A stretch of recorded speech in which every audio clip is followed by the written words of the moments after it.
Hey young scholars! Zara here. And today's story is called The People Could Fly, retold by Virginia Hamilton. This story is powerful, magical, and filled with history about our ancestors.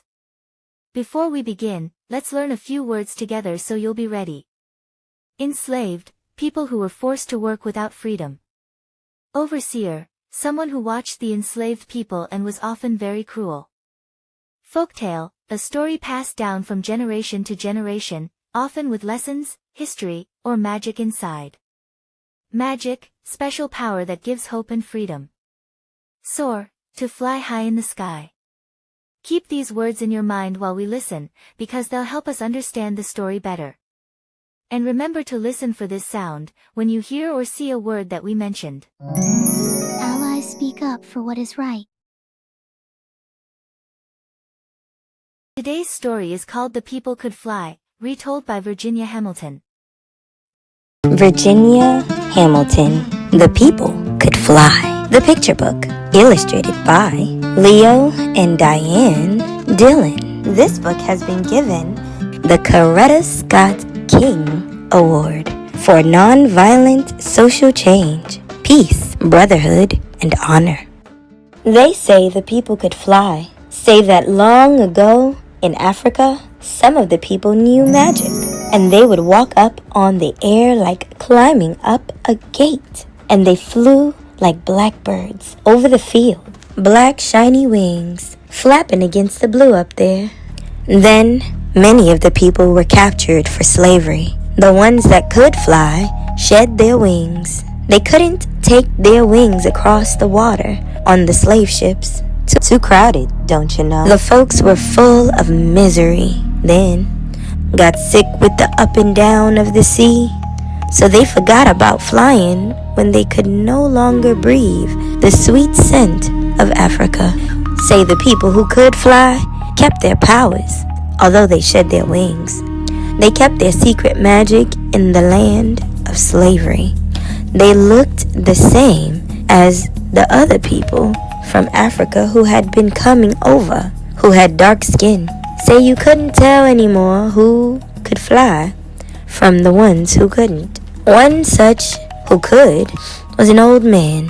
Call him Toby. And standing tall, yet afraid, was a young woman who once had wings. Call her Sarah. Now, Sarah carried a baby tied to her back. She trembled to be so hard worked and scorned. The slaves labored in the field from sunup to sundown. The owner of the slaves called himself their master. Say he was a hard lump of clay, a hard, glinty coal, a hard rock pile, wouldn't be moved. His overseer, on horseback, pointed out the slaves who were slowing down. So the one called driver cracked his whip over the slow ones to make them move faster. That whip was a slice open cut of pain. So they did move faster. They had to. Sarah hoed and chopped the row as the baby on her back slept. Say the child grew hungry. That babe started up a blowing too loud. Sarah couldn't stop to feed it, couldn't stop to soothe it and quiet it down. She let it cry. She didn't want to. She had to. She had no heart to croon it. Keep that thing quiet, called the overseer. He pointed his finger at the babe. The woman scrunched low. The driver cracked his whip across the baby anyhow. The babe hollered like any hurt child, and the woman fell to the earth. The old man that was there, Toby, came to help her to her feet. I must go soon, she told him. Soon, he said. Sarah couldn't stand up straight any longer. She was too weak. The sun burned her face. The babe cried and cried. Pity me, oh pity me, say it sounded like. Sarah was so sad and starving. She sat down in the row. Get up, you black cow, called the overseer. He pointed his hand, and the driver's whip snarled around Sarah's legs. Her sack dress tore into rags. Her legs bled onto the earth. She couldn't get up. Toby was there where there was no one to help her and the babe. Now, before it's too late, panted Sarah. Now, father. Yes, daughter. The time has come. The time is come, Toby answered. Go. Go as you know how to go. He raised his arms, holding them out to her. Kum, yalai, kum, buba, tambe. And more magic words said so quickly, they sounded like whispers and sighs. The young woman lifted one foot on the air, then the other. She flew clumsily at first, with the child now held tightly in her arms. Then she felt the magic, the African mystery. Say she rose just as free as a bird, as light as a feather. The overseer rode after her, hollering. Sarah flew over the fence. She flew over the woods. Tall trees could not snag her, nor would the overseer. She flew like an eagle now, until she was gone from sight. No one dared speak about it, couldn't believe it, but it was, because they that was there saw that it was. Say the next day was dead hot in the fields. A young man slave fell from the heat. The driver came and whipped him. Toby come over and spoke words to the fallen one, the words of ancient Africa, once heard are never remembered completely. The young man forgot them as soon as he heard them. They went way inside him. He got up and rolled over on the air. He rode it a while and he flew away. Another and another fell from the heat. Toby was there. He cried out to the fallen and reached his arms out to them. Kum, kumkal, yaila, kum, tambe, whispers and sighs. And they too rose on the air. They rode the hot breeze. The ones flying were black and shiny sticks, wheeling above the heads of the overseer. They crossed the roads, the fields, the fences, and the streams, and were away. Seize the old man, cried the overseer. I heard him say the magic words. Seize him. The one calling himself master came running, and driver got his whip ready to curl around old Toby and tie him up. The slave owner took his hip gun from its place. He meant to kill old black Toby, but Toby just laughed. Say he threw back his head and said, hee hee, don't you know who I am? Don't you know some of us in this field? He said to their faces, we are the ones who fly. And he sighed the ancient words that were a dark promise. He said them all around the others in the field under the whip. Buba yalai, buba tambe. There was a great outcrying. The bent backs straightened up. Old and young who were called slaves could fly, join hands, say like they would ring and sing. They didn't shuffle in a circle. They didn't sing. They rose on the air. They flew in a flock that was black against the heavenly blue. Black crows or black shadows. It didn't matter.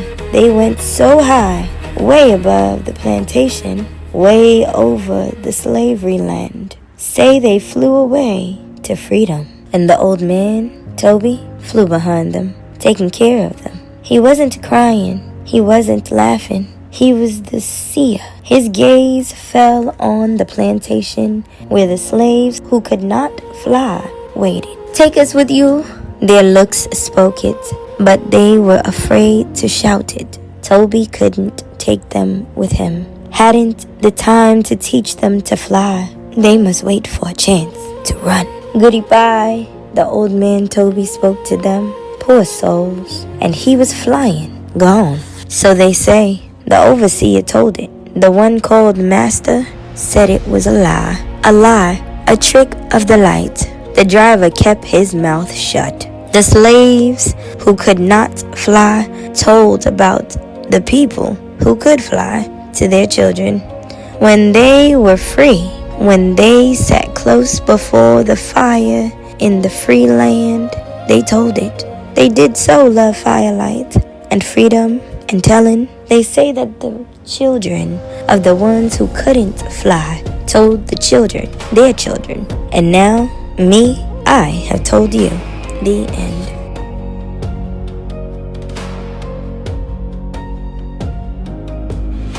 The People Could Fly is one of the most extraordinary moving tales in Black history, not only in the United States, but the Caribbean and all over the world.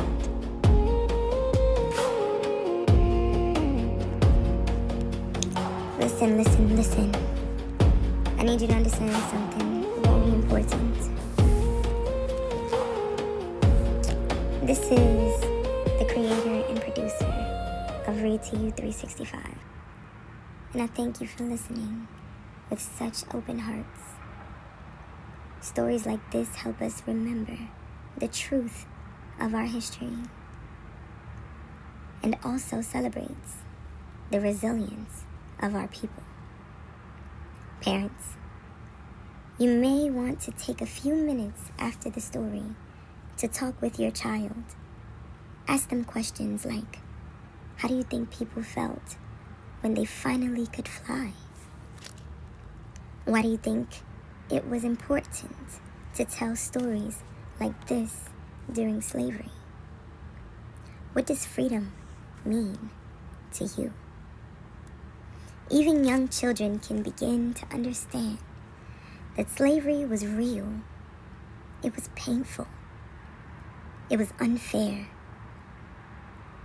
But that our ancestors found ways to hold on to hope and dignity. You can use simple comparisons. Explain how having choices, playing with friends, or going to school are all forms of freedom that enslaved children didn't have. When children know the truth, paired with love and support, they can grow up with pride in where they come from and hope for where they are going.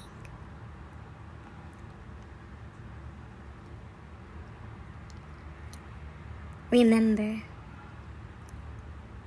young scholars, your voice, your imagination, and your dreams are powerful. Just like the people in this story, you carry wings of your own. Wings of possibility, knowledge, and love. Keep flying high. I love you. Thanks for watching. This is a CJT production.